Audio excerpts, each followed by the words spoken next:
Hi joyful bakers, today I'm making some eggless sour cream cinnamon rolls. I'm so excited, so let's get started. Into the bowl of a stand mixer, add 3.5 cups of all-purpose flour, 2.25 teaspoon of instant dried yeast, 1/4 cup of granulated sugar and a half teaspoon of ground cinnamon. Mix these ingredients together using a dough hook attachment. If you don't have a stand mixer, that's okay. You can use a large mixing bowl and a wooden spoon for mixing. Next, I'll add 1 cup of room temperature full cream milk, a 1/4 cup of melted unsalted butter, and a half cup of room temperature sour cream. On a low speed, mix these ingredients together just until it begins to form a soft dough. Now we really need that yeast activity to make our cinnamon rolls nice and airy. And so now that the dough has started to come together, I can add in a half teaspoon of salt. And that just makes sure that the salt isn't going to affect the yeast as it goes to work. So now I'm going to continue mixing this on a low speed for about 3 to 4 minutes. If you're not using a stand mixer, using a wooden spoon, mix the ingredients together just until it comes together, and then turn the dough onto a lightly floured surface and knead by hand for about 5 to 6 minutes until the dough is smooth. Using a stand mixer, after about 4 to 5 minutes of mixing on a low speed, you'll find that the dough has cleared the sides of the bowl, it's no longer sticky, and then it's ready. So here's the dough. You can see it's quite soft, and that's perfect. That's going to give you some really soft and fluffy cinnamon rolls. I'm going to knead this by hand for just about a minute or two until the dough is nice and smooth on the surface. I'm using a minimal dusting of flour because I don't want too much flour to affect the texture of the dough. You really want to keep this dough nice and soft.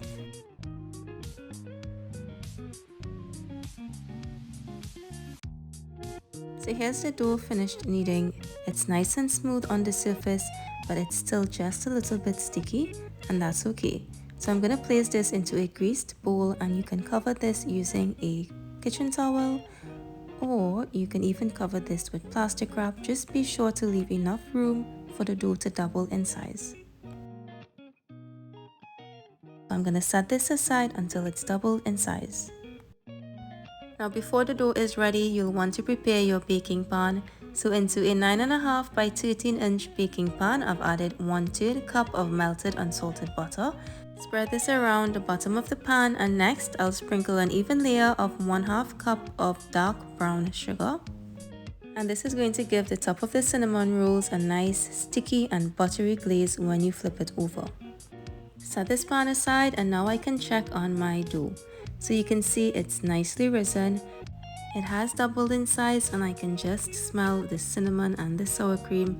I'll turn my dough onto a lightly floured surface, press it gently to get out some of those air bubbles, and you can see that this dough is really soft and pliable.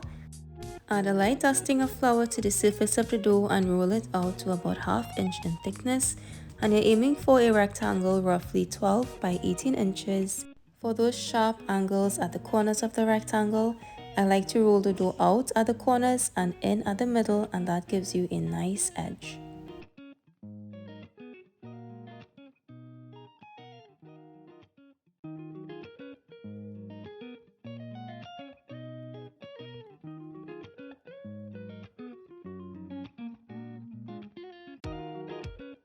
Onto the rolled dough, I'll add 3 tablespoons of room temperature unsalted butter and spread this evenly around. You can also use melted unsalted butter, but I find that just that softened butter helps the cinnamon filling to stick better and not slide out. Next, into a mixing bowl, I've added 3/4 cups of dark brown sugar and 1 tablespoon of ground cinnamon, and mix this together just until it's combined. And then I'll evenly sprinkle the cinnamon sugar on top of the butter, and this smells so amazing.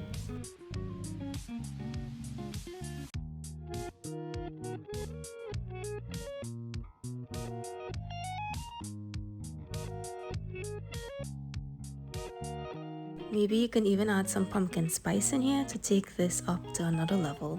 So once all of the cinnamon sugar has been added, roll the dough into a log starting at the long end, and you don't want to pull on the dough, but you do want to get it as tight as you can so that the cinnamon roll would not unravel.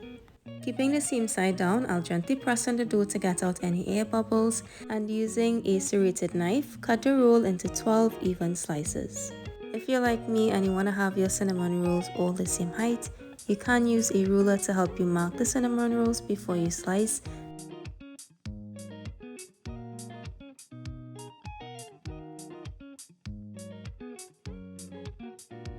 Arrange your cinnamon slices onto the butter in your baking tray, and you want to give them about an inch apart from each other so that they have enough space to rise and give you some delicious fluffy cinnamon rolls. And don't these look just delicious? Cover the baking tray with plastic wrap, making sure that the cinnamon rolls have enough space to rise and double in size, and this is going to stay for about 20 to 30 minutes until the rolls have doubled in size.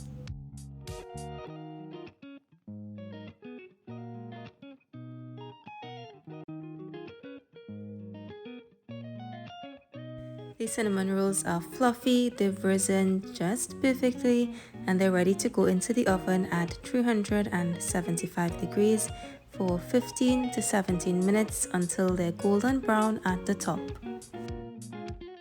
And this is just a picture perfect moment. Oh my gosh, look at how perfectly these baked up.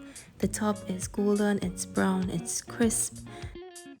And let's just take a moment to appreciate how perfectly these buns are in color, and they're all the same height, and no one needs to know that we used a ruler to slice them.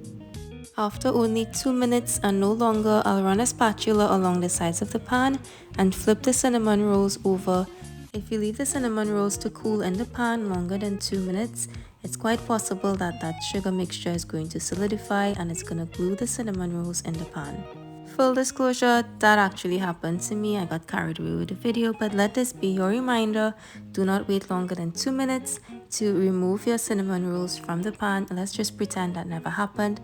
Look at these perfect cinnamon rolls. They are so soft and spongy. You can see that glaze at the top. And as I unravel these cinnamon rolls, you can see that the texture is just right. The sour cream did keep these cinnamon rolls perfectly moist, soft and spongy in place of the eggs. From the rich taste, fluffy texture and vibrant color, you'd never guess that these cinnamon rolls are eggless. What I love about these cinnamon rolls is that the cinnamon flavor comes through in the filling and in the rolls, and the sour cream balances off the sweetness, and then the buttery, sugary glaze at the top is nice and sticky, and it really makes each bite of this cinnamon roll delicious and unforgettable. Now to make that cream cheese topping, into a mixing bowl I've added 2/3 cups of room temperature cream cheese and 1/4 cup of room temperature unsalted butter.